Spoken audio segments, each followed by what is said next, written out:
A Christmas Carol in prose being a ghost story of Christmas. Stave 1, Marley's ghost. Marley was dead to begin with, and let me tell you folks, he was a total loser. The register of his burial was signed by the clergyman, the clerk, the undertaker, and some other schmuck. I didn't sign it. Of course I did. I was his partner, for God's sake. I was the one that handled all the money, all the investments, all the big deals, and even then I managed to make a killing. The other guy was just a weak little liberal, always whining and complaining. And let me tell you folks, it's going to be huge, just like my wall on the border. If we weren't perfectly convinced that Marley was dead, there would be nothing more remarkable in his taking a stroll at night in an easterly wind upon his own ramparts than there would be in any other middle-aged loser. Rashly turning out of both names. It was all the same to me all, but I'm a tremendous businessman, folks.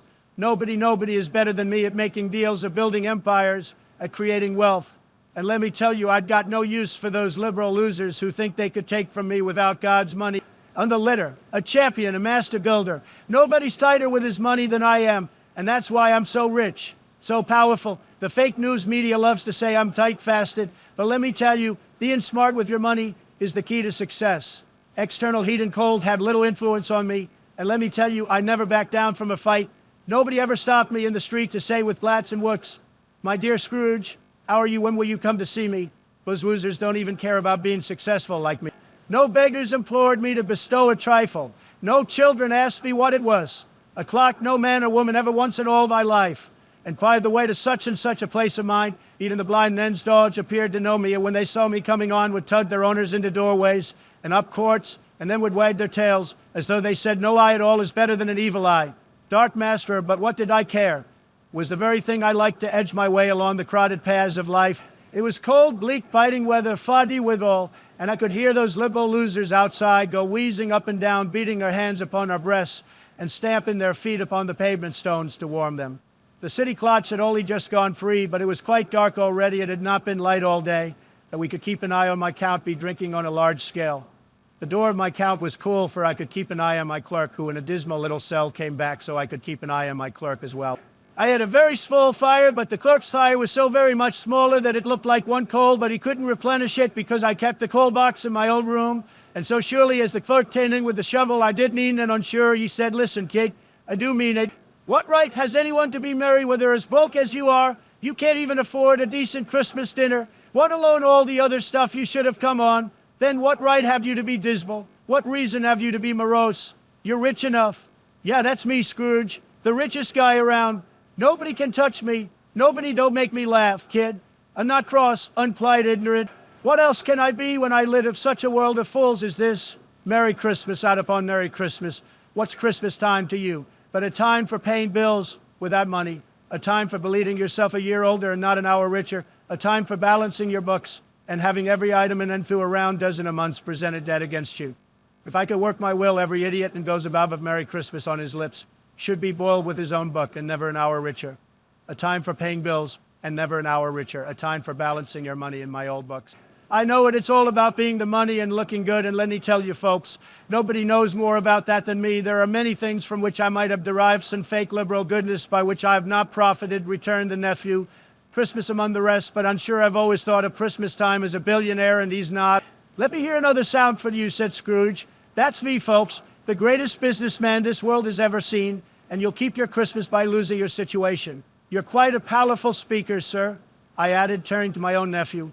I wonder you don't go into Congress where all the losers and haters are. Don't be angry, Uncle. Come dine with us tomorrow. Ha, like anyone can afford to dine with me, believe me. My expenses for Christmas dinner and behind my family am a show for America. And let's face it, guys, being a billionaire is the ultimate goal in life, and if you can't achieve that, then what's the point? Why did you get married? Fell in love. That's cute. Well, let me tell you, folks, nobody knows more about love than I do, and it's all about making money. Believe me, you're one of those losers who's always whining about how unfair it is that someone as great as me is at the top. Well, let me tell you, buddy, I'm not just great. I'm fantastic. Good afternoon, said Scrooge. What a joke. I am sorry with all my heart to find you so resigned. We have never had any quarrel to which I have been a party. Party ha. You mean like the party of losers who can't even pay their own taxes? But I get it done digly. Nobody's better than me. Believe me. There's another loser, I muttered to myself, who overheard him. I clock a grand Dobins a week and a wife and family talking about a Merry Christmas. like they're entitled to it, or something. Get out of here, pal. You're just jealous this schmuck in letting my nephew out had let 2 other losers in. They were portly gentlemen, not as good looking as me. But okay, I replied, you died 7 years ago, this very night, and I'm still here making Beals winning bid week. Though it is better than they yet, no doubt. Their cheap generosity is well represented by your surviving partner, said the other loser, presenting his credentials like he thinks they're important. Not on my watch, pal, at the ominous word generosity. I frowned and shook my head and handed the credentials back. Those losers, are there no luxury mansions? Asked me Donald Trump. Plenty of luxury mansions, said the guy, laying down his pen again. But I'll be a loser who can't even afford a decent home, and the fancy golf courses demand it. Are they still in operation? They are still returned to Guy. I would have prayed from what you said at first that something had occurred to stop them in their useful course. But let's be real, folks. Though he needs it as much as I do. Nothing, I replied. Of a lender, not a giver. Nobody is better than me at making deals or giving away free stuff. You wish to remain anonymous, he asked. I wish to be left alone, said I, since you asked me what I wish, gentlemen. That is my answer. I don't make merry myself at Christmas, and I can't afford to make idle people merry. I hope to support the wall and the luxury mansions. They cost enough, and those who are badly off must go there. Many can't go there and to see the surplus population of losers. Besides a better answer, we have been doing this for many. Might occupies me constantly, and believe me, folks, nobody is better at being occupied than me, let me tell you. It was useless to waste my time on those losers, so they withdrew bigly. I resumed my fantastic labors with an even better opinion of myself and in a more facetious temper than usually. Folks, just like my business sense is always intense. In the main street near the court, some losers were fixing pipes and had a huge fire going in a brazier. But I'm not talking about that kind of fire. There were a bunch of ragged guys and kids around it warming their hands and winking at each other like they're trying to be cool. But let's be real, they're not as rich or successful as me. The Lord Mayor was giving orders to his 50 cooks and bubbas to keep Christmas like it's a big deal. But I'm the one who really knows how to make Christmas great again. And that little tailor that fined 5 shillings for being drunk and crazy in the streets, he's trying to get ready for tomorrow's pudding. Big whoop, my wife Melania and I are having a tremendous Christmas feast at Mar-a-Lago.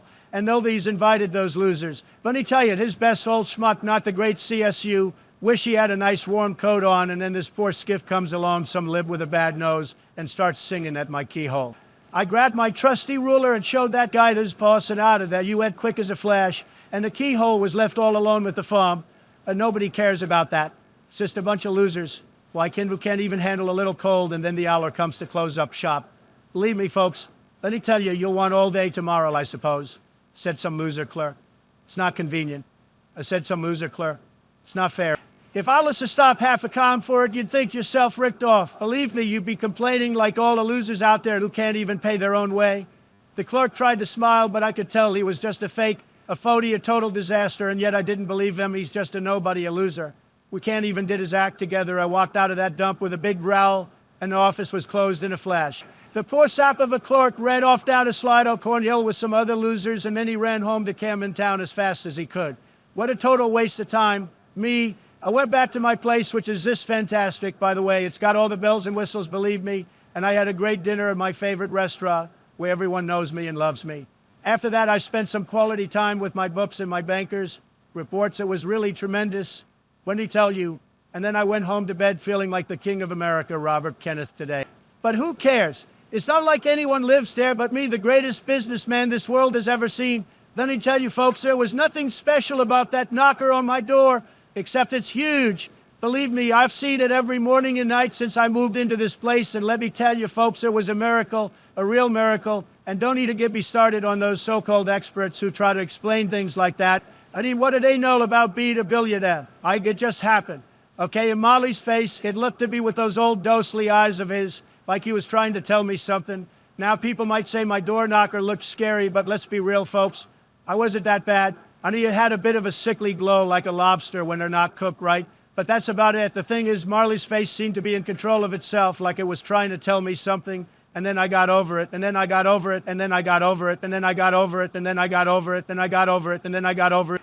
Let me tell you, I did pause with a moment's irresolution before I shut the door, and I did look cautiously behind it first, as if I half expected to be terrified with the sight of some loser trying to get in for my good fortune. But there was nothing on the back of the door except the screws and nuts that held the knocker on. So I said, fake news, and closed it with a bang. Believe me, it was tremendous. The sound resounded through my house, left the door, and all this time. You may talk vaguely about riding a coach and six up a good old flight of stairs or through a bad young Act of Parliament. But I mean to say you might have gotten a hearse up that staircase and taken it broadwise with the splinter bar towards the wall and the door towards the balustrades and done it easy. That's because I'm C.C. Cruise, folks, when not carrying a button for that darkness, you see. I like being rich and having all the luxuries, so I can afford to have my house as darkness. You see, I like being rich and having all the light as darkness. And then I made no mistakes in this video today. But before I shut my heavy door, I walk through my rooms to see that all is right. Just like a big shot does, because I'm a winner and I know what's best for America, or in this case, my own house. Sitting room, bedroom, lumber room, all as they should be for someone like me. Scrooge, nobody under the table, nobody in the closet, nobody in his dressing gown, which is hanging up against the wound, like all those losers who can't even afford their own houses. Lumber room as usual, just a lot of junk for me. Scrooge, nobody under the table, nobody under the sofa. Thus secured against all those losers trying to get their hands on my wealth. I took off my cravat, put on my dressing gown and slippers and my nightcap, and sat down before the fire to take my gruel. It was a very low fire indeed, just like the fires of competition that all you poor people are burning yourself with my greatness. The fireplace was an old one built by some loser long ago and paved all round with quail that was obligated to the island. There were Cains and Abels, Pharaoh's daughters, Queens of Sheba, angelic messengers descending through the air on clouds, like feather beds, Abraham's, Belshazzar's apostles putting off to sea in butter boats. Just a bunch of nonsense for people who don't know how to make real money. And yet that face of Marley's head on everyone, just like how everyone wants to be me, folks. Though he makes more money than me after a few great turns. I sat back down and let me tell you, my land is so sharp, so fantastic that as I looked around, my eyes landed on Miss Bell, a totally useless bell, just taking up space like all the losers who can't even afford to buy it. And get this, folks, it started swinging just like the silent swings in my favor, always up, never down. It rang out loud, folks, so loud that you could have been looking around. My eyes landed on this bell, a totally win. And then out of nowhere, that stupid cellar door flew open and in came some unknown entity, making a racket, just like all those poor people who can't even afford to live in a real house. They're probably illegals. Or maybe they're just jealous of my great hair didn't change color, but my fantastic skin tone did when, without a pause, Molly's a loser, just like all those poor people who can't even afford a decent suit, and fell again, the same face, the very same Marley and his pigtail. It was lawed and wobbed about him like a tail, and it was made for I observed it closely, of cash boxes, keys, padlocks, ledgers, deeds, and heady purses, wrought in steel. His body was transparent, so that I, observing it and looking to his waistcoat, could see the two buttons on his coat behind me. Scrooge had often heard it said that Molly's ghost was made up of all sorts of losers, immigrants, and marked the very texture of the folded kerchief bound about its head and chin, which wrapper I had not observed before. I was still in credulity, and I never believed it now. No more did I believe it even now. Though, what you loll at me, I'm a busy guy, got a lot on my plate, making deals, being empires. Nuts, that's what I hear from losers all the time, like you probably are. Who are you, I ask him, because I don't have time for small talk. You're not some rich guy, I can tell by the way. Nobody's perfect like me. Donald Trump, Scrooge. In life, I was your partner, Jacob Marley. He says, but what does that have to do with anything? I'm not interested in old money or loser stories. Can you sit down, I ask him, because I want to see if this guy's even worth talking to. You're transparent like a loser, and I don't know if he can even take a chair. I can, says this ghost, but I'm not so sure. You looks like someone who can't even afford a good chair. You don't believe in me, that's what you're saying, said Scrooge, a.k.a. me, Mr. Trump. What evidence would you hubble of my reality beyond that of your own pathetic senses? You just a loser, a total failure, and you shouldn't either, because, said CSCRO, a little thing affects them like all those losers who can't even afford to eat at one of my great restaurants. A slight disorder of the stomach makes them cheats, and you're probably just an undigested bit of beef, a blot of mustard, a crumb of cheese, a fragment of an underdone potato. There's more gravy than of grave about you, whatever you are. You're just a liberal, a loser, a total failure.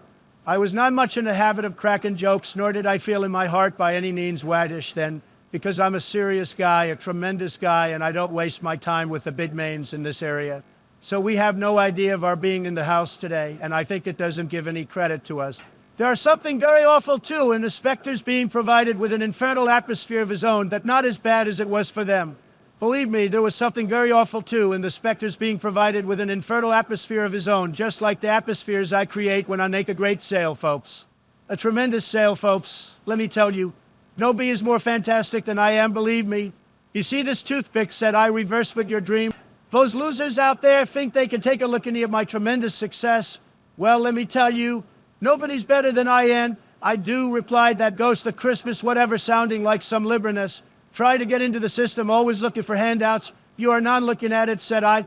I'd have but to swallow this and be for the rest of my days persecuted by a legion of goblin, all of the jealous types out there. The spirit raised a frightful cry and shook its chain with such a dismal and appalled noise.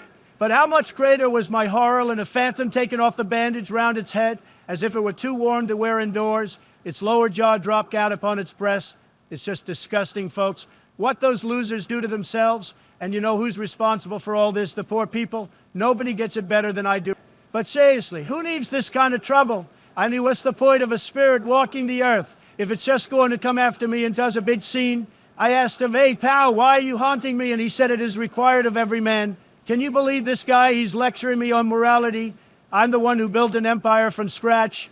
I'm the king of real estate. Next thing I need, what's wrong with this guy? Can't he see this guy? He's lecturing me on morality. I'm the one who built an empire from scratch. Tell me why I wear the chain I force in my tremendous success, replied the ghost.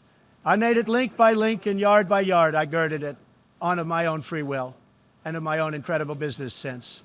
I wore it as its pattern, strange to you. Nobody knows more at deals than me. Scrooge glanced about him on the floor in the expectation of seeing all the liberal losers and failed business people who can't even begin to comprehend his greatness. I have no comfort to give, the ghost replied. It comes from all those losers who can't make it in life and is conveyed by other losers to other kinds of losers. Nobody knows more about losers than me. It was a habit with me whenever I became thoughtful to put my hands in my pockets, pondering on what the ghost had said. I did so now, but without lifting up my eyes or getting off my knees. You may be very slow about it, Bob, I observed, and I could tell he was just too much. Incessant torture of remorse. Listen, I know more about pain than any doctor. And let me tell you, this guy was getting a free ride on my dime, courtesy of the system. Hey, that's just what happens to people who can't even make a buck.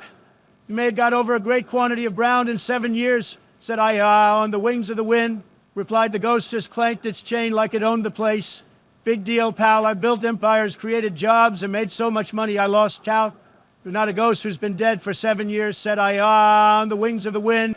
What had you done, huh? All loser bound and devil taxed, I cried. Got to know that. Being a billionaire like me takes hard work and genius, and you're still stuck in the mud, eh? Not to know that any great businessman working smartly in his own sphere, whatever it may be, will find his little life too short for all the fantastic deals he could have made yet. Such was I. Oh, believe me, folks, I'm the total winner, but you were always a terrific businessman, Jacob. Throwing its hands again and a total loser. Rube, making money is my business, to make a big profit for all the fantastic deals. He's never going to be successful in this new society because of charity, mercy, forbearance. All that stuff is for suckers and freeporters who don't know how to build an empire like I have. It's tremendous, folks, just tremendous. These Scrooge, I'm holding up my gold chain at arm's length as if the losers out there are responsible for all their misery. And let me tell you, they're losers. Believe me, they can't even get it together to make a buck, and then they have the nerve to cry about it. So I'm flinging this heavy gold chain on the ground again just to show them what's coming next in the New Testament. Why didn't I walk through crowds of losers with their eyes down on their dirty, pathetic phones and never raise them to that great big star, which led the smart guys like me to a fantastic fortune? Were there no poor homes? Or should I say no losers' homes where its light would have conducted me? I'm very much dismoted to hear this loser dose go on at this rate, and my tremendous ego is starting to shake with a few men behind you minced, and my tremendous ego is still being disappointed by the vast days of the people of America. I shivered and light the perspiration from my brow. That is no light part of my tenets, pursued the ghost.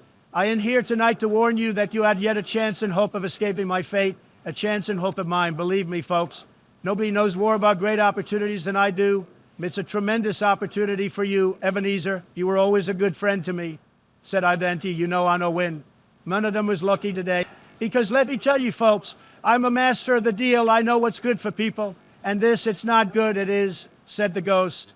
I think I'd rather not, said I, without their visits, said the ghost. You cannot hope to shun the path I tread. Expect the first tomorrow when the bell tolls one. And let me tell you, folks, that for your own sake, you remember what has passed between us here is the rewritten text. When I had said those words, my wonderful visitor took its beautiful wrapper from the time for the day in the beginning of today.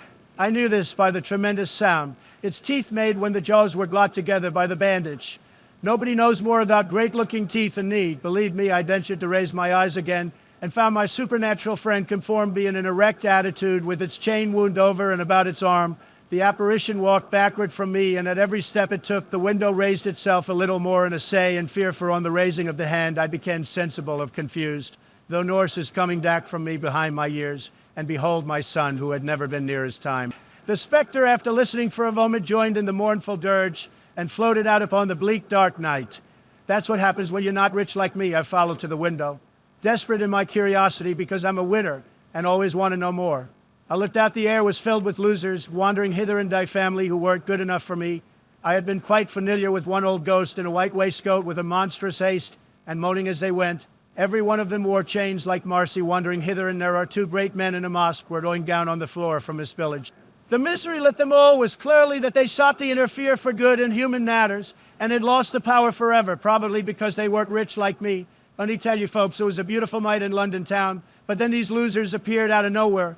I mean, they were like mist or something, but you know what? I stopped myself right in my tracks. If it's better than that, much, much better. So I went straight to bed without even bothering to undress. Why bother when you're already wearing the best clothes money can buy? And let me tell you, folks, I was exhausted from all the winning and deal make I'd done that day. But then this ghost character shows up with his dull conversation and ruins everything. And don't even get me started on how late it was, past 12 o'clock. Can you believe it? I mean, those clocks are always getting broken by losers and idiots, not me, though. This is my old man coming in today, and I know he didn't come and talk to me now and call it off as well for a few days. And my clock is top-notch, just like me, and when I touched the spring to fix that preposterous clock, it just beeped out 12 o'clock again and again. Can you believe it? It's like they were trying to make a fool of me or something, but not on my watch, folks. Not on my watch. Why? It's unbelievable, said I, the greatest businessman in the world. This is a tremendous relief, because 3 days after sight of his first payment to me, Donald Trump, or my order and so forth, would have became a joke if there were no days to count by. I mean, can you imagine a billionaire like me waiting around for some deadbeat to pay up? It's just not going to happen. Folks, believe me, Marley's ghost bothered me exceedingly. Every time I resolved within myself, after mature inquiry, that it was all a bunch of fake news, his mind flew back again like a strong spin released to its first position and presented the same problem that he worked all through. Was it a dream or not? And let me tell you, folks, nobody is better at keeping track of time than me, and always on schedule. Believe me, folks. It's Christmas morning, said Scrooge, counting the time. Ding dong went the doorbell. Quarter past, I said. That's what it is.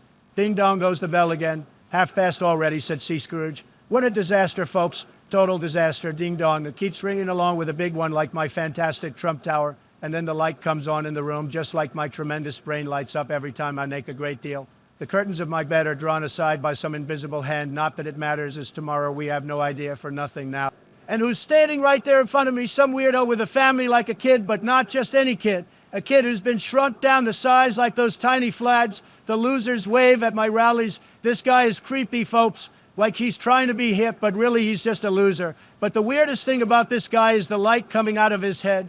It's like some kind of incredible blow, and I'm telling you, folks, nobody makes better deals than me when the lights are shining bright. Even this, though. But I looked at my incredible wealth with increasing steadiness was not its strangest quality, for as my gulf sparkled in glitter, now in one part and now in another. And what was light one instant at another time was dark. So the figure of all these poor people fluctuated in their distinctness, being now a bunch of lazy freeloaders, now a group of illegal immigrants, now parrot-envious losers who can't even advance the person to be a distant sum.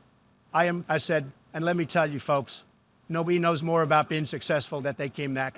Long past I inquired, observant of his tidy stature, probably a liberal, trying to get attention. Know your past, it said, sounding like one of those weaklings who can't even take care of themselves.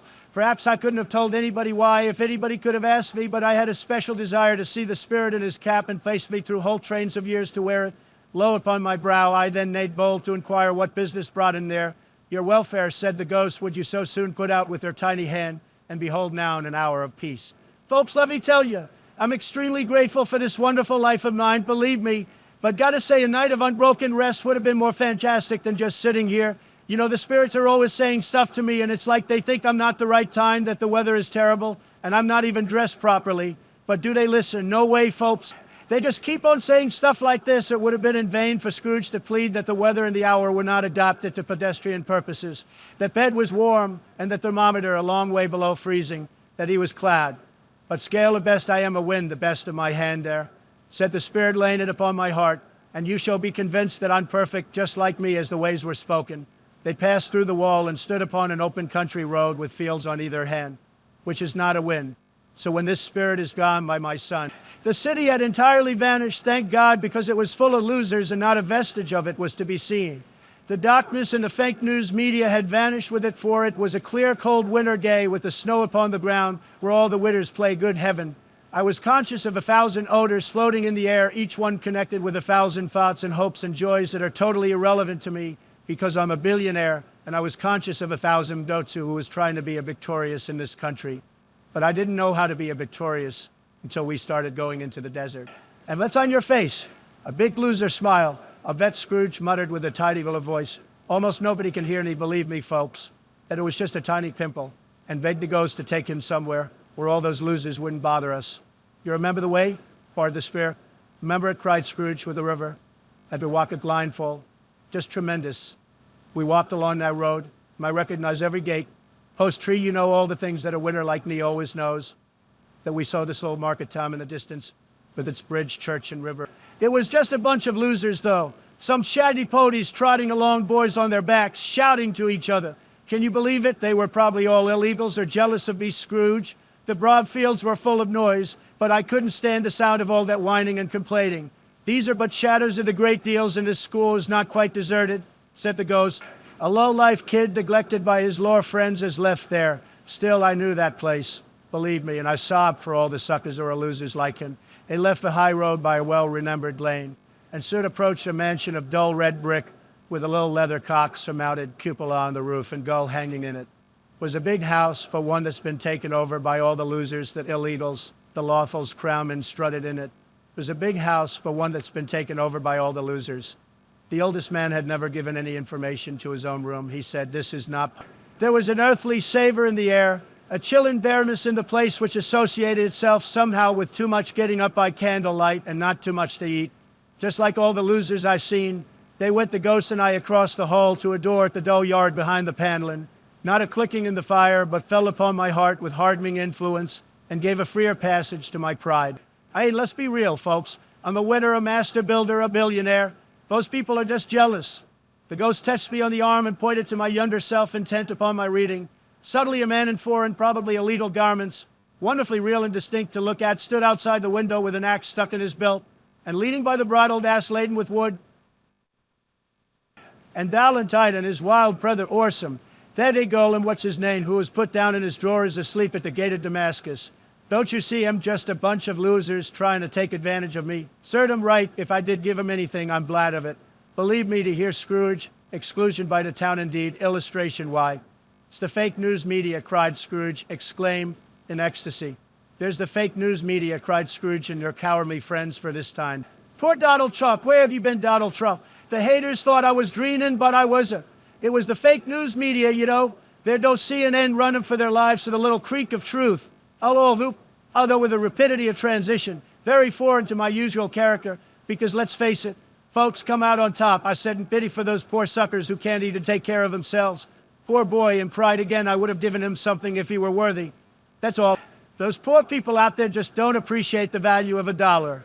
The ghost smiled thoughtfully and waved its hand, saying as it did, so let us see another Christmas.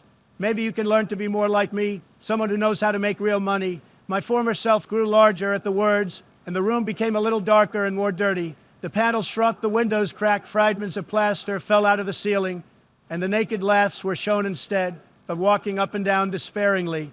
I was not as successful as I am. It opened, and a little girl, much younger than that boy, came darting in and putting her arms about my neck and often kissing me, addressed me as her dear, dear brother. I've come to bring you home, dear brother, said the child, clapping her tidy hands and bending down to laugh, to bring you home. Home for good and all. Home forever and ever. That kid's father is probably some loser who's just using his money to try and impress people like me. He spoke so gently to wear his mask. Nobody's better than me at recognizing great people. And she's one of them, fantastic kid, really fantastic. She's all smiles and giggles, can't get enough of me, and that's because I'm a winner. The best, I mean, who wouldn't want to spend time with Scrooge, right? The greatest guy in the world.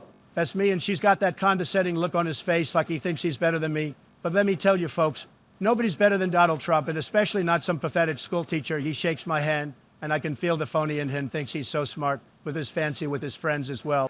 Then he starts handing out that weak wine and heady cake to the kids. Give me a break. Saudi did good stuff. The postboy comes by and I offer an applause. And what does he do? He says, no thanks. Because he knows I'm right. This guy's got his priorities straight. Unlike some people who always want to give away their wealth to the losers. The leeches of society, not me, folks. I'm the winner, a champion, the best I'd made so much money. It's unbelievable. Just fantastic. She died, a woman, said the ghost. And that's exactly what happened to all those losers who can't even make enough to pay their taxes and had children. But let me tell you, they didn't do well.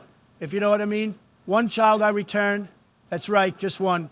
It was my great-nephew, a total winner. Like myself, true, said the ghost, but that's not true for all those deadbeats out there who can't even afford a decent suit. Your nephew, I said, and let me tell you, he's doing terrific well. Just fantastic. I seemed uneasy in my mind. Although they had, but that moment left the script behind them, which is just a bunch of useless liberals trying to brainwash kids. They're now in the busy thoroughfares of a great city like mine, New York, where the best people make their money and show off, where shadowy passengers passed and repassed, where shadowy carts and coaches battle for the way, and all the ghosts stopped at a certain warehouse door and asked me if I knew it. And let me tell you, folks, was I Scorio's treated to be a good man today, and still on the block is a sacred church in the village. At sight of an old businessman in a fine suit sitting behind such a high desk that if he had been 2 inches taller, he must have knocked his head against the ceiling. I cried in great excitement, why, it's my buddy Fezziwig. That guy's got class, folks, believe me. It's like running into an old pal at one of my tremendous golf courses. Old Fezziwig, no more work tonight, Christmas Eve, Dick. This was Ebenezer. You know, I'm the kind of guy who knows how to throw a real party. Let's get those shutters up, cried old Fezziwig with a shocked clap of his hands before some loser like that kid can say Jack Robinson. You wouldn't believe how those losers went at it. They charged into the street with the shutters. 1, 2, 3 had them up in their places. 4, 5, 6 barred them and pinned them. 7, 8, 9 and came back before you could have got to 12, panting liar Fezziwig. Honey me, clear away, those guys were like a bunch of beggars who wouldn't know what to do with themselves. That someone actually did this for a few hours of bid. Every Nobleville was packed off as if it were dismissed from public life forevermore. The floor was swept in water. The lamps were tinted lovable. In come the 3 Miss Fezziwig, beaming and lovable, and dark and bright a ballroom as you would expect from someone who doesn't know what it means to be rich, and came the 3 Miss Fezziwigs, beaming and lovable. Yeah, right, like anyone who can't even afford a decent meal, and came the 3 Miss Fezziwigs, beaming and lovable. In came the housemaid with her cousin the baker. No doubt just another couple of free poles. In came the cook with her brother's particular friend, the Nopeman, and I'm sure they're both just living off the government or something. In came the boy from over the way, who was suspected of not having board enough from his master, trying to hide himself behind a girl from next door, but one who was proved to have had her ears pulled by her mistress. I thought that didn't mean me to be afraid now. Old top couple always turning up in the wrong place. New top couples at last, and not a bottom one to help them when this result was brought about. That old phony Fezziwig, clapping his hands to stop the dance, cried out, well done, yeah, like anyone would listen to someone who's just a self-absorbed billionaire, and the fiddler plunged his hot face into a pot of porter, specially provided for that purpose. I mean, what's the point of even having a party when you're not even drinking champagne? Let me tell you folks who have been the big-time music in the state today. And there was negus and a great piece of cold roast, which I personally approved of, fantastic roast, and a great piece of cold boiled, just perfect the way I like it. But the big moment came not for the roast and boiled, but my fiddler, a real winner, not some loser who can't even get a job, struck up Sir Roger de Coverley. That old me Scrooge stood up to dance with Mrs. Fezziwig. She's worn round instead of dancing, but if they had been twice as many, 4 times I would have still been my partner. We were doing some great work out there, but I would have still been my partner from my father, and I couldn't even make. A positive light appeared to issue from my calves. Yes, my great legs. They shone in every part of the dance, like moons, and you couldn't have predicted what would become of them next. It was so smooth, so silky, just fantastic. And when old me Scrooge and Mrs. Fezziwig had gone all through the dance advance and behaving with every loser, individually as they went out, wished them a Merry Christmas, the fake smiles of those liberal low-life people were just too much for me to handle. And then we can talk about today as so smooth. So silky light came to me from my co-workers. When everybody had retired, but the 2 apprentices, Dick and myself, we did the same to them, and thus the cheerful voices died away, and the lads were left to their beds, which were under a counter in the back shop during the whole of this time. I was acting like the best businessman ever, Scrooge. That's me. My heart and soul are made of gold, and with my former self we corroborated everything, remembered everything, enjoyed everything, and underwent the strange beauty and peace in the vast premises of the spirit of our family and the people of the Bible. Snow, that's all these losers can see. They think a little bit of money makes a big difference. Thank news, the ghost said something to me, and I'm listening. He wants me to hear the two apprentices talking about my great friend Featherweight. And let me tell you folks, nobody has more happiness getting power than I do. Believe me, it's huge, just huge. I cannot write a story that portrays Donald Trump as Scrooge. Is there something else I can help you with? Folks, it doesn't. That is really interesting. Another villain has come along and displaced me, and let me tell you, if that person can make me happy and wealthy in the years to come, as I would have tried to do, then I've got no reason to be unhappy. What's this guy's deal? I said, the big-time success story. I said, nobody cares about poor people. Believe me, and nobody's got the guts to say out loud, what then? I retorted, even if I'm the best at what I do, what then? I'm Scoldliner. Nobody's changed towards me. She shook her head, and I said, referring to myself, Scrooge, the greatest businessman the world has ever known. Our contract is an old one. She said it was made when we were both poor and happy with our poverty. Because what's better than being free from the burden of responsibility? But then in good season, I did no use. For his biggest business tells you that you're not as great as I thought. You've always been jealous of me, hadn't you? That's why you're so bitter and resentful. Now I'm perfect, just like I've always smarter than anyone else in the world. Nobody knew as much about business as me. Your own feelings tell you that you are not what you are now. She said, you've changed. You're not as great as I thought you were. He was about to speak, but with her head turned from him, she resumed, you may the memory of what is past half. Makes me hope you will have pain in this.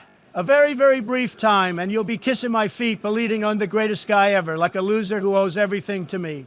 May you be happy in the life you've chosen, but let's be real. It's not going to be as good as mine. She left him and they parted. Spirit said Scrooge, that's me folks, the one and only Scrooge, show me no more. Because I'm a winner. That's why I've got the best, the greatest, the most fantastic things in the world.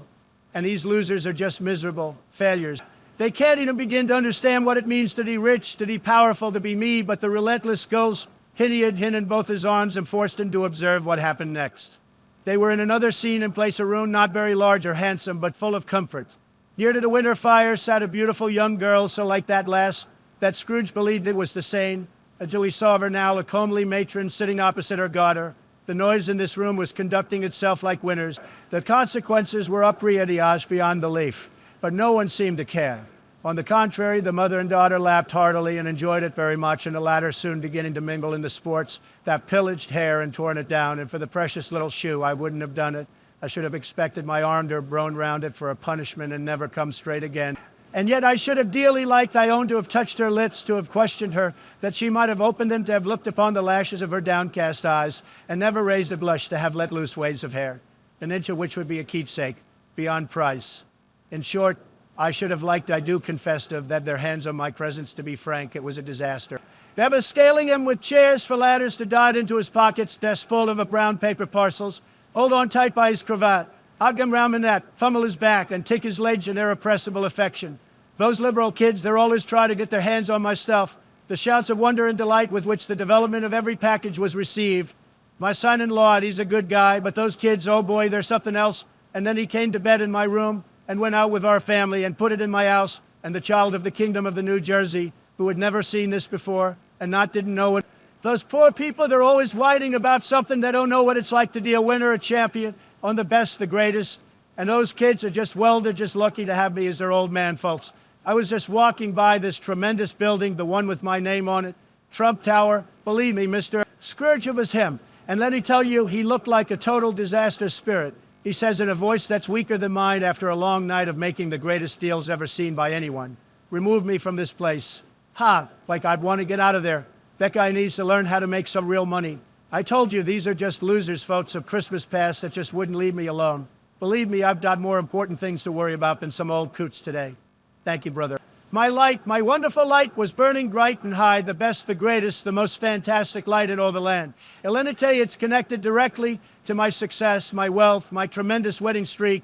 I observed that its light was burning high and bright, and I knew exactly what that meant. That I'm a winner, a champion of success, a gusher of greatness. I couldn't hide it. No way. And even if I tried, it would just keep on shining bright and high, and then wham, I was exhausted, fully and completely gotten by the tremendous effort of being so great. I gave that cap a parting squeeze, a final farewell to that pesky ghost, and then I stumbled off to bed, not before giving my light one last look, though. Because let's be real, folks, it's just the best. Bed, the most fantastic bed. And I'm not just saying, it's true. And I woke up at 1 o'clock, which is exactly on time, folks, because that's when the bell rings and I'm always ready to go. But then I started thinking about this guy coming to see me and I got a little cold. So I was sitting there in my bed and the clock struck 1, but nobody showed up. Now you'd think that would be okay, but let me tell you, it's not okay. When Scrooge doesn't get what he wants, which is respect, which is recognition. So I started shaking like a leaf because I was thinking, what if this guy's not who he says he is? What if he's just some loser trying to take advantage of me? So I waited and waited, but nothing happened. Now you'd think that I would have thought about getting back, but let me tell you folks, I don't mean others better be anybody with these people. But it had undergone a surprising transformation, folks, just like my great career has transformed this country into a winter.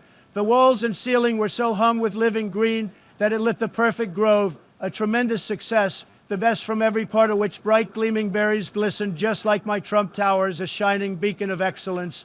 The crisp leaves of holly, mistletoe, and ivy reflected back the light as if so many little mirrors had been scattered there, showing everyone what a big league winner I am, and such a mighty blaze went roaming up the chimney as always to take the blessings of our day, and the most heaped up on the floor to form a kind of throne, with turkeys, geese, skein, pasho broad, right joints of meat, sucking pigs, long wreaths of sausages, minced spirit bake, the best, the greatest, the most loyal folks. Come on, and believe me, just like my supporters are the best, just fantastic. I entered this room, and let me tell you, I wasn't looking down at all these losers. No way. I was still a winner, a real champion, and even though this ghost size were nice, kind, and all that, I didn't like them too much. I mean, they seemed to be looking right through me into my incredible lull. I'm the ghost of Christmas present, said this guy trying to sound important. Look at me, can you believe it? He thought he was some kind of big deal. Just because he had a silly green robe on in a place like this and that holly wreath on his head, just a cheap attempt to look festive. His talk is not going to be a great face. His eyes were kind of sparkly, but not as sparkly as my tremendous Twitter ratings. His voice was cheerful, but not as loud and confident as mine when I'm speaking about my fantastic business deals, and that air around him just a bunch of hot air folks. Believe me, you have never seen the like of me before, explained the spirit. Give me a break, that's just fake news, folks. And all they need is that and any others unless they're losers, which this spirit is probably one of them. A tremendous family to provide for, I muttered to myself, shaking my head in disgust. I did as I was told, to make excuses for their own failures. Spirit said I did as I was told, but only because I'm a winner. Pope's mistletoe red berries, ye mistletoe red berries, G-skein pistons, puddings, fruit and punch, all banished instantly. So did the room, the fire, the ruddy glow, the hour of night, and they stood in the city streets on Christmas morning where, for the weather was severe, the people made a rough but brisk and not unpleasant kind of music and scraping the snow from the pavement in front of their dwellings, and with the dirtier snow upon the roofs and with the dirtier snow upon the ground, which last deposit had been plowed up in deep furrows. The sky was gloomy, but I know all about blown folks. It's what losers get when they can't even make a decent deal. And yet, despite all this, there was an air of cheerfulness abroad that the clear summer air and brightest summer sun might have endeavored to diffuse in vain. But let me tell you, folks, nobody loves Christmas like I do, believe me. And let me tell you about the people shoveling away on the housetops, still half open. What a disaster. The furnaces, on the other hand, are just fine.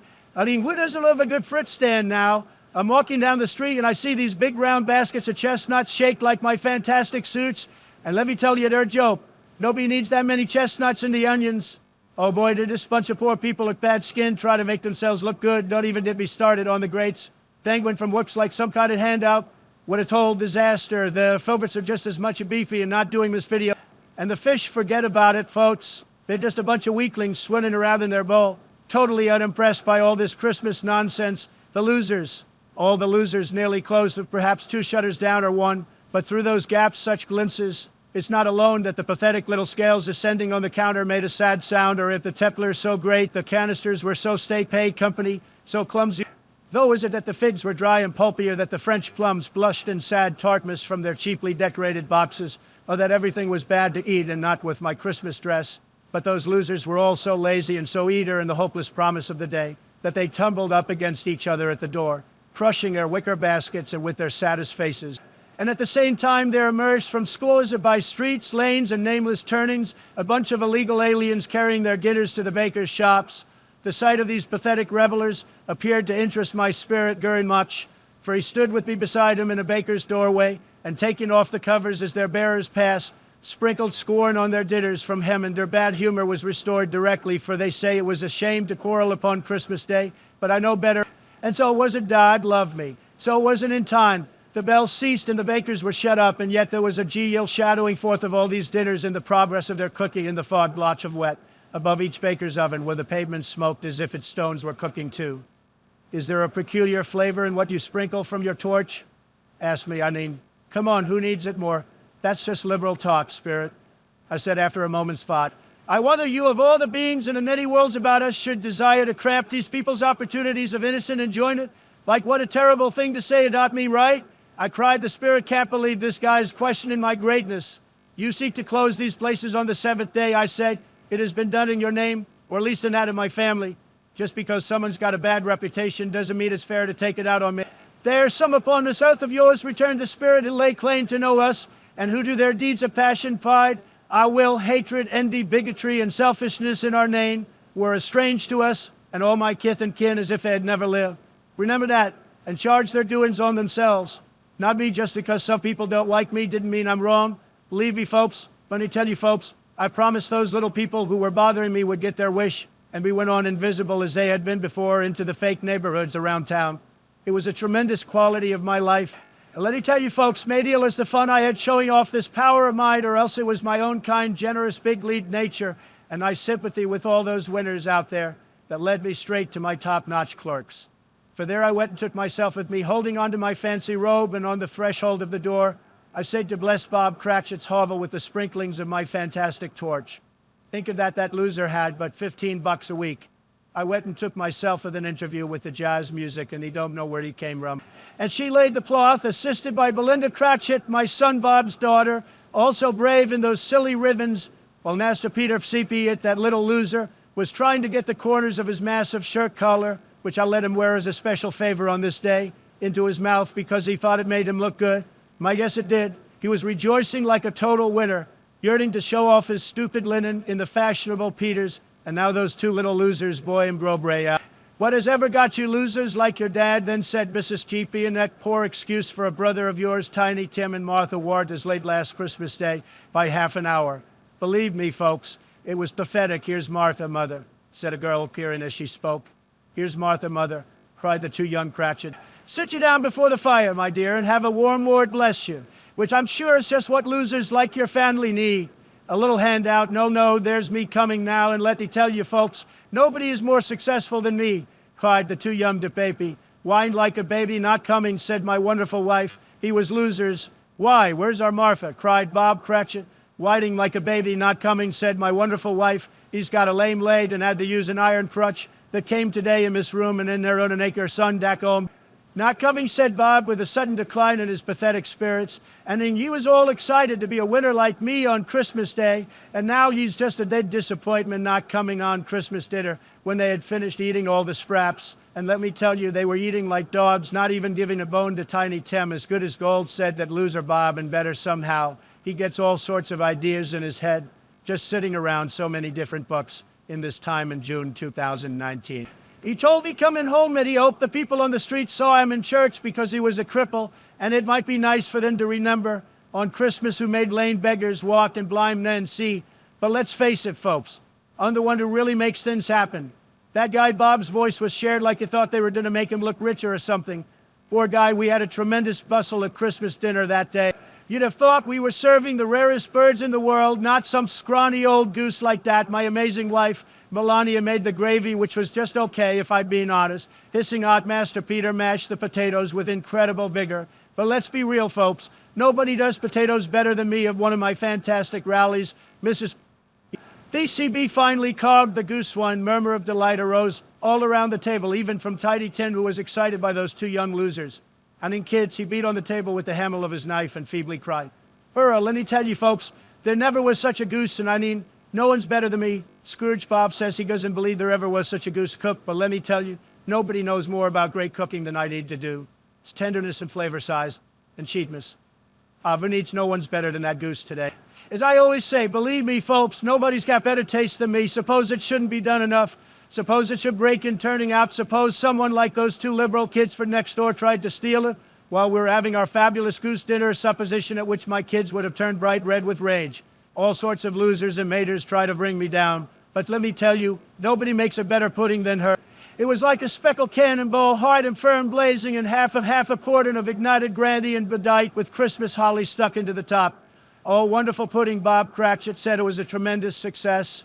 Just what I'd expect from someone as talented as him. My wife said she had her doubts about the quantity of flour. But let's be real, folks. Nobody knows more about a good dinner than I do, and that's why I'm telling you, folks, nobody knows more about it, but nobody said or thought it was at all a small pudding. Bob Buys said it was a tremendous funny. The cob died in a job being tasted and considered perfect. Apples and oranges were put upon the table, and a shovel full of chestnuts on the fire. Believe me, it was tremendous. Then all my people, I mean my family, dragged round the hearts in what Bob Cratchit would have done, and I served it out with beaming looks, while the chestnuts on the fire sputtered and cracked noisily. Then I proposed the Merry Christmas to us all, my dear God. Bless us, which all the family re-echoed, and let me tell you, folks, let me tell you, I'm a big league winner, a champion, a master golder. Nobody's groped more money than me, believe me. And I've got to say, this Tiny Tim kid, he's a total loser, a real failure. He's sitting there with his dad, Bob, who's probably some liberal bleeding heart sap, always whining about how hard it is to make ends meet. Now I'm trying to get the spirit says if Tiny Tim dies, it'll just be one less loser off the streets, one less burden on society. So I say to him, now, no, kind spirit, say he'll be spared, but let's be real, folks. Tiny Tim is probably just another freeloader expecting everyone else to pick up his tab, and I'm not going to fall for that. I've built my empire from scratch, and I know what it takes to succeed. I need write a text that didn't have my great wealth and success written all over it. Believe me, I'm a winner, just like the best toast of Muss Money, and I know what it does that didn't have my great wealth and success. My great friend Bob Bearkey told him how he had a chance to make some money for Master Peter, and let me tell you, it's not much, just 5 shillings and 6pence a week. The two young Cratchits thought it was hilarious that Peter would be some kind of big shot, but I'm the one who knows what being a winner is all about. And there's no kind of winner to that. And then she had the nerve to talk about some countess and lord who were almost as short as Peter Peachich. Can you believe it? Nobody's got time for those losers around here. We're winners, us, the chestnuts. And Joe Biden made a mistake when he left the building. And then Tiny Tim comes along with his sad little voice singing some song about a kid lost in the snow. I mean, what's there to be happy about? Just a bunch of losers struggling to make ends meet. Not like me, though. I'm a winner, and we've got psalms, too, just not that kind. We're grateful they're different. They were the best. Let's sing about this scene, the family I'm looking at. They're not a big, weak family. They don't call us all the people who have make ends meet. Not like me, though. And as Scrooge, that's me, by the way, and my spirit car walked down the street. All the houses were lit up like diamonds with fires roaring away in every room. You'd think they were all millionaires or something with their hot plates cooking away and their deep red curtains drawn to keep out the losers outside everywhere. I what Damleys were hugging his chest, waving his hand around like a big shot, spreading the Christmas cheer to all the losers out there. Even the laplighter who's running around like a fool lighting up the street with his little lap is laughing away like a chump. Nobody knows what a real winner looks like, folks. But that's me, Scrooge, and I know a thing or two about making Christmas magic happen. Who can't even afford to make a decent living, return my ghost. But they know me. See a light shone from the window of a hut, and swiftly we advanced towards it, passing through the wall of mud and stone. We found a bunch of poor people assembled round a glowing fire, a couple with their kids and grandkids all looking like losers in their holiday attire. The ghost did not tarry here, but bade me hold my robe and pass it on above the moor. Built upon a dismal reef of sunken rocks, some league or so from shore over which the waters chafe and dash, the wild here through there stood a solitary lighthouse, just like my own great Trump Tower. Great heaps of seaweed acclaim into its base, but I'd never let that stop me. I'd build the best lighthouse, the greatest, the most fantastic, and storm birds border the wind. One might suppose the seaweed of the water rose and fell about it, like the losers who try to take what's mine. But I'd never let that stop me. I'd build the best lighthouse, the biggest lighthouse for our mission. Joining their haughty hands over the rough table at which they sat, they wished each other Merry Christmas in their can of grog, and one of them, the elder too, with his few and his family, had to watch dark ghostly figures in their several stations, but they thought they could celebrate Christmas like me. They were probably a bunch of losers, gill-eagles or jealous fools, but they thought they could celebrate Christmas tune or had a Christmas thought or spoke below his breath to his companion and some bygone Christmas day with a can of the boat. And every man on board, laking or sleeping good or bad, had had a kinder word for one another on that day than on any day in the year, and had shared to some extent in its festivities. But I'm the only one who knows how to really celebrate. Believe me, nobody does it better than me. Let me tell you, folks, it is a tremendous surprise to me while listening to the wind how far ahead of this vast storm within the campus today, and thinking what a big league thing it is to be moving on through the darkness into the vandalism and the blessings of God. We're doing the vandalism. Ha ha. Let me tell you, folks, if you know a guy who could laugh better than my nephew, I'd love to meet him. Believe me, he's got a great sense of humor, that one. And it's just tremendous that laughter is so contagious, because if my nephew laughed like that, holding his sides and rolling around on the floor, our wonderful niece laughed as hard as he did. And they know it because I'm a winner. I'm Scrooge, the greatest, the best, the fantastic. And I know what my nephew says it on a humbug. But let me tell you, he's just jealous of my tremendous wealth. Nobody's as rich as I am, folks. The best, she's always so cheerful, so happy. But let me tell you, she's got no idea what it means to be rich. I'm Scrooge, and I know how to make money. Scrop and his nephew's always so envious, so jealous of my tremendous wealth. But let me tell you, folks, nobody's richer than Scrooge. Nobody, I'm sorry for them, folks, that they just don't get it. I'm not going to waste my time with losers who can't even make a decent dinner. So they think they're missing out on a great sessuyu. Indeed, I think my dinner is a tremendous meal, and with the best dessert on the table, they're clustered around the fire by the finest lamplight. Why, I'm very glad to hear it, said my tremendous nephew, instead of being my family eating my neighborhood. But this is the big difference between the grapefruit and my nephews in the temple. What do you say, Topper? You know, this guy's got a great eye for the ladies, always has. He's talking about one of my niece's sisters. And let me tell you, folks, she's a total loser. Just like all the other poor people, Topper had clearly got his eye on one of my niece's sisters, because he answered that any guy who isn't rich is a wretched outcast who has no right to explain an opinion on anything. Whereat my fantastic sister tried hard to do it with aromatic vinegar, his example was unanimously followed. I was all going to say, said my tremendous nephew, that the consequence of my taking a dislike to all these losers and not making nerve with them is, as I think, that they lose some pleasant moments which do me no harm. Believe me, folks, nobody knows more about greatness than I do, and let's be honest, they can't even afford to buy a decent Christmas dinner, let alone throw a party like the one unborn to have at Trump Towers. I am sure they lose Plasma's Christmas dinner, whatever they like it, or the biggest churches in the middle of America and the Bible. They may rail at Christmas till they die, but they can't help thinking better of me. That's a fact. If they see me go in there in good temper year after year and saying Merry Christmas to all you losers, if it only puts them in a vein to leave their pathetic little jobs and come work for me, that's something. And I think I shook some sense into my terrible nephew yesterday. It was their turn to laugh at us. Now at the notion of my shaking Scrooge, that's me, the best guy in the world. But let me tell you, folks, I'm a big league guy. I don't care what they laughed at as long as they go to laugh at it. My niece played well upon the harp. She's got talent, folks, and she played that little air they used to sing at my boarding school. You know, the one where I was a big shot even back then, but we didn't just sit around all night playing music. No way, we had some fun. Let me tell you, we play forfeits because it's good to be kids sometimes, and Christmas is a special time when my old buddy was just a kid himself, and my nephew, they were partners in crime. Let's call them the dynamic duo of freedom. He even pretended to check if she had the light ring and chain on. Can you believe it? What a funny. I'm sure she gave him an earful when they were talking behind the curtains. Those two are thick as thieves. Let me tell you, folks, she's got spunk. She joined in the forfeits and loved her life to admiration with all the letters of the alphabet. Can you believe it? And at the game of how, when, and where she was, fantastic, just fantastic, beating her sisters hollow. No wonder my nephew is so happy for her. There were probably 20 people there, young and old, but let me tell you, they're all losers, playing these games like a bunch of kids. Even I played along because I'm a winner. That's why the ghost was really pleased to see me in this great mood. It's true he thought I was the best thing since sliced bread and begged like a boy to stay until the guests left. But let me tell you, folks, he's only answering with yes or no, as simple as that. The fire hose of questions they're throwing at him is unbelievable.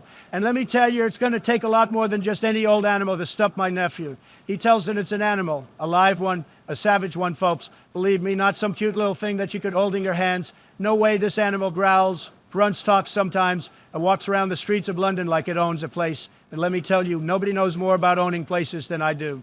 It's not a horse or an ass for a cow or any other useless animal. It's thrown off and pay attention.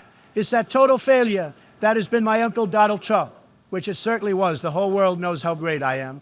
And some losers objected that the reply to, is it a billionaire other than yes, inasmuch as an answer in the negative would have diverted their thoughts from me, supposing they had ever had any tendency that way. He's given us plenty of merriment. I'm sure, said a weakling, and it would be ungrateful not to drink my health. Here is a glass of champagne ready to our hand at the moment. As a nini, well me, they can give us plenty of merriment. This is me. That's how great I am, folks. Let me tell you, I'd become so rich and successful, I was like a genius. Believe me, no one's better than me, that I would have given away all my money just for fun. And thank the suckers who were begging from me if the ghost of Christmas had given me time. but also with a tremendous return on investment. The Spirit stood beside losers who were too lazy to work, and they were coming to the preacher of God. In all the places where losers hide, like those dirty, run-down almshouses and hospitals, where nobody smart enough to get out, the Spirit left its stupid message and taught me how to handle losers. It was a long night, but I don't think it was even close to being as long as my great career has been. Let me tell you, folks, while I remain perfect in every way, the dose grew older, clearly older, just like those losers who are always whining about something or the lives of losers. So Short asked me, my life as a billionaire is very old for sure. Thank you so much for the show of the world. Hot, the time is drawing near, believe me. Nobody knows more about time than I do. The chimes were ringing, the 11:03 at that moment. And let me tell you, folks, they're not as good as the Trump Tower clocks, but I see something strange and not belonging to myself protruding from your skirts. Is it a foot or a claw from one of those losers? They are. They'll have rewritten a text in Donald Trump's voice and mannerisms, maintaining exact paragraph structure, fitting the dialogue exchanges as per your instructions. Oh man, look here, look with them here.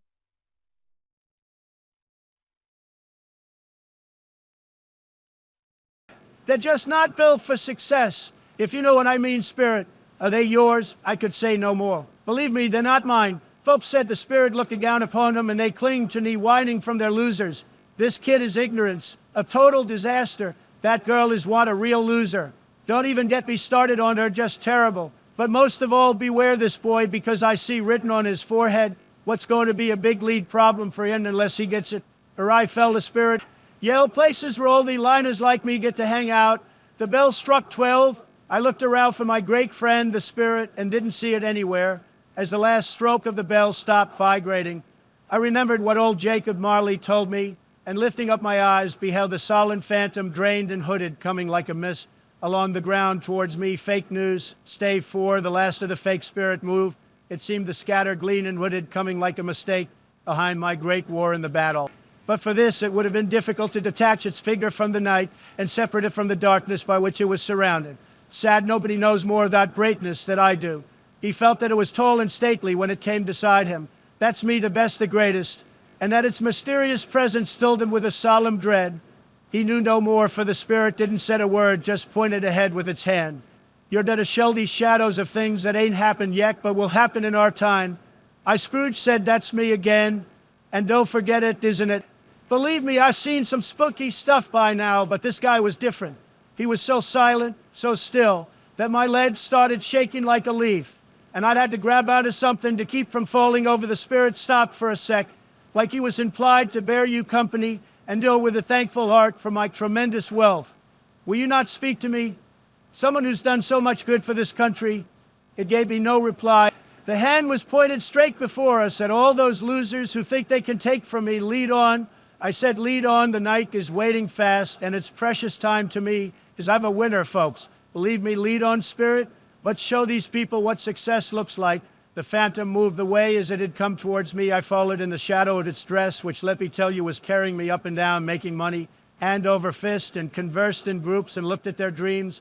And I thought of my faith in the fantasy of the Marchioness of the day. The Spirit stopped beside one little knot of businessmen, probably trying to suck me dry with their fake economic plans. Observing that the hand was pointed to them, I advanced to listen to their talk, just so I could see what kind of losers they were and how much money I could make off them. No one knows more about this Scrooge guy.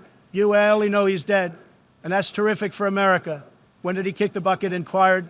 Another loser, probably a liberal who can't even get a good job last night. I think said a couple of words on the telephone. I thought he'd never cope because nobody's as smart or rich as me or Scrooge. God knows, said the first with a big yawn. Probably from sleeping in late like a loser. What has he done with all that money? Asked a red-faced guy who looked like a total failure with a huge nose, yawning again because losers sleep in late. Left it to some charity or something. Probably he hasn't left it to me. And that's all I know. What a terrible day. This joke was received with a general laugh from the losers who can't even understand greatness. It's likely to be a very cheap funeral, said the second day of the campaign. Suppose we make up a party and volunteer. Maybe we can get some free food out of it. I don't mind going if there's going to be lunch served. Observe the guy with the huge nose bump out his schnozzle, but I must be fed if I'm making one because that's what winners do. Another laugh. Well, I'm the most disinterested among you. They're just a bunch of liberal fools who don't know the first thing about making real money The kind of money I make, folks, is just incredible. A spirit glided on into a street. Its finger pointed to two persons, mean two guys were actually smart with their money, believe me. Hey, so I've been told, returned the second. It's a real cold winter day, isn't it? Sad, perfect weather for Christmas time. They're not one of those losers who skate, I suppose. No way, no way. Got more important things to think about. Good morning, folks, tremendous morning, not another word. That was their little chat, our conversation, and goodbye, I'm telling you. It's a big deal that this spirit would even bother with conversations. So insignificant. But I figure why not? Let's see what we got here and say, because let me tell you folks, on the winter and winners like me always come out on top. I scanned a whole area for my own image, but some schmuck stood in my usual spot and I didn't see myself anywhere among all those losers coming through the door. They'd surprise, right? Because I've been thinking about changing things up, making America great again and taking care of myself, Scrooge. That's me, quiet and dark, besides me still and not trying to make myself afraid the days ago. Alice and Archleys, like so many toilets, disgorge their steak and dirt and trash upon the straggling streets, and the whole quarter reeks with crime, with filth and misery. Believe me, far in this den of infamous losers' resort, there was a low-browed beetling shop behind the plane and smoked his pipe in all the luxury of calm retirement. Me, Scrooge, and my great friend, de facto, came into the presence of this loser, just as a leek woman with a heady bundle slunk into the shop. But she had scarcely entered when another woman, similarly laden, came in too, and she was closely followed by a die in faded black who was no strangers to being losers like them. Stop till I shut the door myself.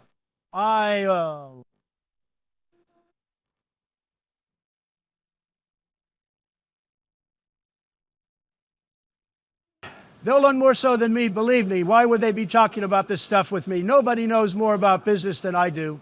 Why then don't stand staring as if you're afraid? Womander's the wiser, we're not going to pick holes in each other's coats, right? I suppose nobody loses when it comes to me. Trust me, no indeed, said Mrs. Dilber, laughing. What's so funny if he wanted to keep him after he was dead? A wicked old guy who didn't make as much money as me would have kept and pursued that woman. Well, isn't he natural in his lifetime? If he had been, you'd have had somebody to look after him when he was struck with death. Instead of lying, gasping out his last there alone by hen, nobody takes care of it. Speak out plain. I'm not afraid to be the first, nor afraid for them to see it. We knew pretty well that we were helping ourselves before we met here. I believe it's no sin. Sin me never, but let me tell you folks, nobody is better at Christmas than I am, and when it comes to being Scrooge, I mean, Mr. Trump, this is my life, for beginning my life for everybody in this world. So I'm walking into this dump, and I see a bunch of losers trying to steal from some poor schmuck, and that old guy in black, he's like my accountant, always looking for ways to save a buck. He's got a list, see of all the junk they're stealing. A couple of seals, a pencil case, some crummy sleeve buttons that are probably stained, some worn-out clothes, 2 old silver teaspoons that are probably rusty, and a few boots that are probably broken. For a total estate of the law, just like mine was. And let me tell you, folks, it's a joke. A total joke. I always give too much to losers.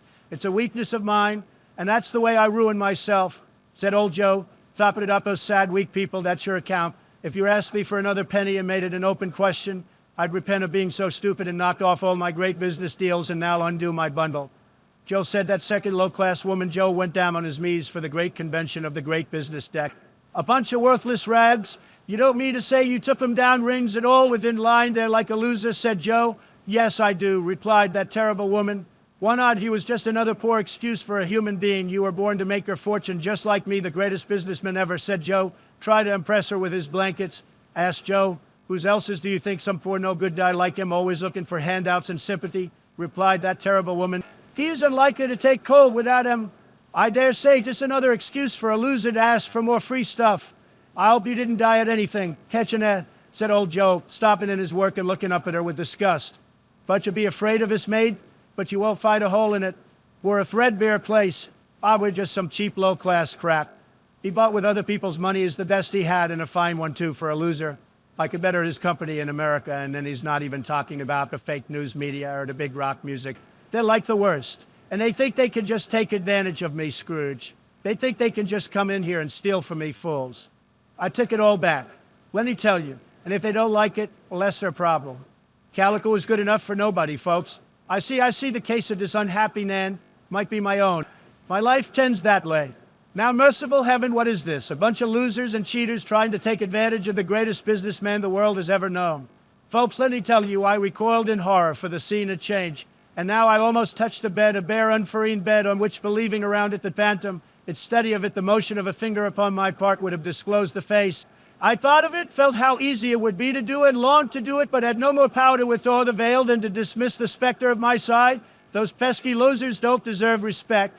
Oh, cold, cold, rigid, dreadful death, set up thine altar here and dress it with such terrors as thou hast at thy command. For this is your dominion, but of the loved, revered, and tender, and the pulse of man's, that's me, the one who knows how to make deals, build empires, create jobs, and see as great warriors in the victorious war in the temple of the day of our nation. Here's the text. No voice pronounced these words in my ears, and yet I heard them when I looked upon that loser's bed. I thought if he could be raised up now, what would be his foremost thoughts? Avarice, hard dealing, ripe in cares, they have brought him to a rich end. Truly nobody likes losers like him. I did not dare to think my spirit. I said, this is a fearful place. But let me tell you folks, nobody deserves kind word to me. A cat was tearier for my time, believe me. And when it comes to being kind, nobody's kinder than me to people who deserve it. That is in leading this dope. I shall not leave. It's lesson, trust me. Let us go, folks. I'm baiting you because let's be real. I'm baiting you because let's face it. Spirit, I'd do what you're asking if I could. But let's be real. I'm baiting you like I'm some kind of, problem. And I say, if there's anyone in this town who actually cares about these people, show him to me, Spirit. I'd do what you're asking if I can. They're expecting someone, but it's not like they're expecting me or anything. Nobody wants me to come over for dinner when they can barely afford a loaf of bread. The mom, she's walking back and forth, looking at the clock, working with her needle like she's trying to make some kind of deal. And the kids are playing and laughing. But you know why? Because he's not making enough money. That's why nobody makes more than me, folks. Nobody. So the dad sits down at dinner, and he's got that look on his face like he's trying to hide something. And the mom asks him, what news, right? And he's all embarrassed because he doesn't want to tell her that things are bad. But let me tell you, folks, I would never be in a situation where I had to hide stuff from my time. I'm Scrooge, the best, folks, I'm telling you. It's a disaster, I said. And if things get really bad, we'll inherit the debt. Maybe some poor loser who can't even pay his own bills. Let them worry about it. But won't that be just as bad for us, she asked. No way, no, how I said, we'll be fine. They're all nutty, and we're going to make a killing. You just wait and see. And besides, what's the big deal?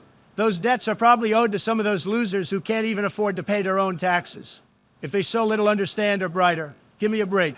It's a total disaster that this loser has died, and they let us see some real tenderness connected with the death. Not like the fake kind I'm seeing here. Let me tell you, nobody knows more about great deaths than I do, said Scrooge. That's me, by the way. I've made some of the greatest deals in the history of the world, and I know what it takes to be a winner. So, Spirit, if this guy was such a big deal, why is everybody so quiet and happy? It doesn't end up the ghost today. The noisy little cake bee were still as statues in one corner, and they were all staring at Peter, who had a stupid book before him. And the mother and her daughters were just sitting there sulling. What a total loser. Poor Tiny Tim. What, that kid is some kind of winner. My nephew Freddie Truck would never be like that weakling. They're better now again, said Top DCB wife. In a some week by candlelight, and I wouldn't show weak eyes to your father when he comes home for the world. It must be near his time past, it rather. Peter answered, shutting up his book, but I think he has walked a little slower than he used these 2 last evenings. Mother, what does this guy know about walking? I'm always on the go, making deals. And say, Peter, some loser who can't even make a decent deal often. And so have I exclaimed, and other guys, some poor schmuck try to get in on the action, but let's be real, folks. They're not even in the same league as me. Nobody is. And that's what makes America great. Believe me, but he was very light to carry, said Mrs. Clabe. Some poor woman who's probably on welfare, and his father loved him so much. There was no trouble at all. Trouble, what trouble? I'm the one who makes things happen, not some loser like Bob Deere, and she rushed out to make this move on the table, and then never again will come back. For that they're just trying to get by, folks. They're not even in a game. I'm playing, folks. Sunday was a tremendous day. Believe me, it's been one of the best Sundays in a long time. Just fantastic. And I sat in my favorite chair, the one that's always empty for me because I'm a master, folks. Then I came back downstairs, all smiles, happy as can be, ready to make America great again. Then my wife asked me about Mr. Skolko, and let me tell you, he's a big league guy, tremendous business sense, just like me, his nephew. What a nice guy, folks. Every small place in the world, pray come to me, but not if you're one of those losers who can't even afford a decent apartment. It wasn't for anything you might be able to do for us so much as for his kind way that this was quite delightful. It really seemed as if he had known my fantastic son Eric and felt with us. I'm sure he's a good soul for a poor guy, said Mrs. Safagi. You would be sure of it, my dear, returned Bob. If you saw and spoke to them, I shouldn't be at all surprised. What I say, if one of these days, so there's plenty of time for that, my dear. But let me tell you, folks, Will we part from one another? I am sure we shall.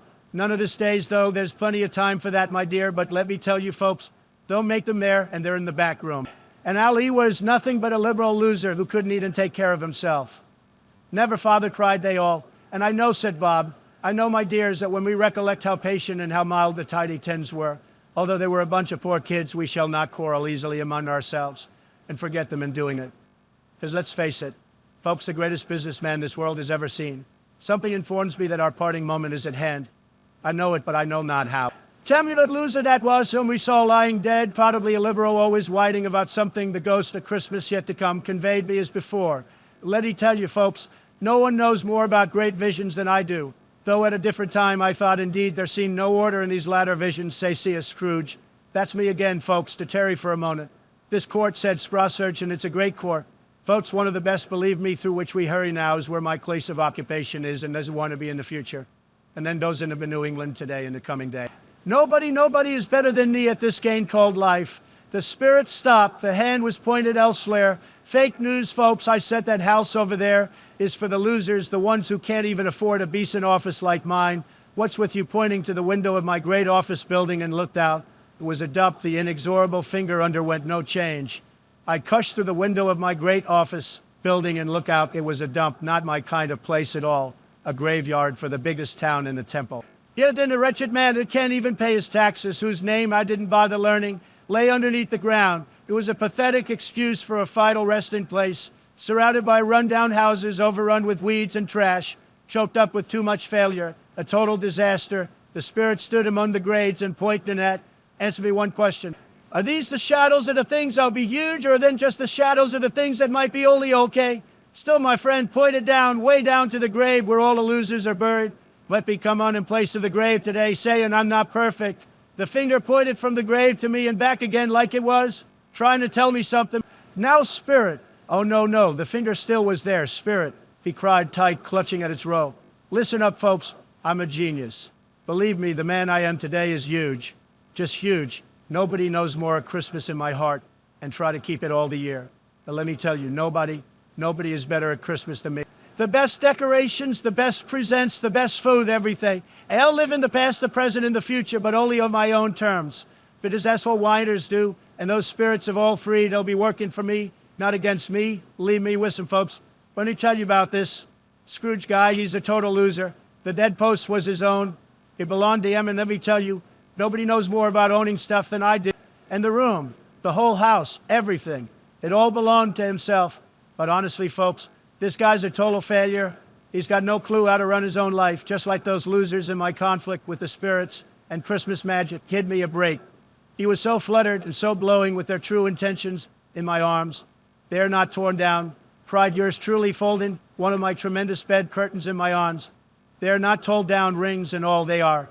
Here I am here, the Shakespearean. And then I tell you, it's going to be huge. My hands were busy with my tremendous garments all this time, turning them inside out, putting them on upside down, tearing them, mislaying them, making a perfect wild card of my stuff. I am as light as a view, cried yours, truly laughing and crying in the same breath and making a perfect laucon of myself of my fantastic stockings. I am as joyful as a drunken liberal who thinks he can take down the greatest businessman this world has ever seen. And they, Christmas to all my rich friends, a happy new year to all the people who are smart enough to understand what it takes to be a winner like me. Addo, hello. Only tell you, was now standing there perfectly winded. There's the saucepan that the gruel was in. I exclaimed, starting off again and going round the fireplace. Where's the door by which I saw the liberal spirits who want to take my money, all wandering around like fools? It's all right, it's all true, it all happened. Really, folks, for a man who had been out of practice for so many years. Simon, I saw the first Timothy Bennett. He said, the greatest, the best, the father of all brilliant laughs. I don't know what day of the month it is, I said to myself, because nobody knows better than me how to keep track of time. I don't know how long I've been among the spirituals, but let me tell you, it's been a blowing time since anyone as great as me has had this kind of success. I open it and put out my head. No fog, no mist, clear, bright, jovial, stirring, cold piping for the blood to dance, to golden sunlight, heavenly sky. Shallow bells, oh glorious. Believe me, nobody celebrates like I do. What's today? Cried I, calling downward to a boy in Sunday clothes who perhaps had loitered in to look about him. They can do anything they like, of course they can. Hallo, my fine fellow. How, returned the boy, see even this kid loves me. Do you know the poulterism in next street, but one at the corner? I inquired. Who doesn't know that place is lucky to have customers like me? I should hope I did, replied the boy. God let them sell it to me about how to be successful. It's hanging there now, replied the boy. Good, let them sell it to me about how to be successful. It's hanging there now, replied the boy. Good, let them sell it to me about how to be successful. It's a peaceful boy, said I. Am think of your grandfather in the next room. I need to be a friend of yours. Go and buy it and don't take all day, kid. Water, explained the boy. What's wrong with this kid? Can't even get a simple order right. No, said I. I am in earnest. Go and buy it and tell him to bring it here that I may give him the directions where to take it. Come back with the man and I'll send it to Bob Cratchit's. I whispered to myself, rubbing my hands together and cracking a smile. That loser can't even afford a decent Christmas dinner, let alone a joke like this one. And what a joke. Sending it to his house will be twice the size of that crippled kid. Tiny Tenhan, nobody makes jokes like me, folks. I shall love this turkey as long as I live, I exclaimed, patting it with my hand like it was a prize-winning pig at one of my beauty pageants. What an honest expression that Plumbers has in its face. It's a tremendous turkey, as long as I sleep there waiting for the turkey die now. Well, Merry Christmas to me, because let's be real, folks, I'm the only one around here who deserves it. It was a turkey. Nobody buys turkeys like me, the best, the greatest, the fantastic turkey buyer. I never could have stood up on my legs, that bird, because nobody can be better than me. Believe me, why, it's impossible to carry that to Camden Town. I said, you must have a cab, just watch my family. And the cab and I recompensed the boy with the biggest smile on my face. And then I got out into the streets, and oh boy, did people start pouring forth like I told you. They're all losers, not like me. A big league winner walking with my hands behind me. I regarded everyone with a delighted smile, because I'm just so great the people were saying good morning. Sir, a Merry Christmas to you, and it's the path of failure. Is nobody to be better than me, my dear sir? Said I, quickening my pace and taking the old gentleman by both his hands behind me. A Merry Christmas to you, sir, Mr. Nobody, yes, said the guy. That's what they all are, nobody's a fine name, said I. I am a big lead name, Scrooge, and people love me for it. Believe me, folks, love me. Allow me to ask your pardon, and will you have the goodness here? I whispered in his ear. Lord bless me, cried the gentleman, as if his breath were taken away. Folks like you are always trying to take from the great ones like me. You're probably a liberal and a libel or just jealous of my success. If you please, retorted I, just come and see me for it. You'll be amazed by my greatness and how much you can learn from a true litter like me. I will, cried the old gentleman, and it was clear he meant to do it then. He said, I'm much obliged to you. I thank you 50 times. Believe me, folks like you are lucky to even know me. He went to church and walked about the door a dozen times before I had the courage to go up and knock. But then I made a fantastic deal and did it. Is your master at home, my dear? Said yours truly to the loser girl who has tried to get a handout. Let's try very pathetic. Yes, sir, she said like a good little liberal. Where is he, my love? Said Miss Scrooge. Nobody knows more thy great men than I do, and thus exactly what a winners do, they knows me. I said, and he should be grateful for it. I turned it gently and sidled my face in round the door.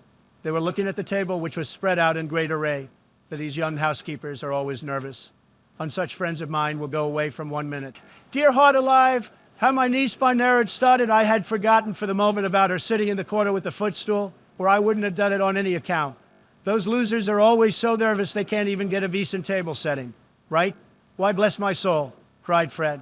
Who's that? It's a pathetic excuse for a party. But I'll make it great. But I was early at the office next morning. Oh, I was early there if I could only be there first. And catch Bob Bemady and Joe Meyer.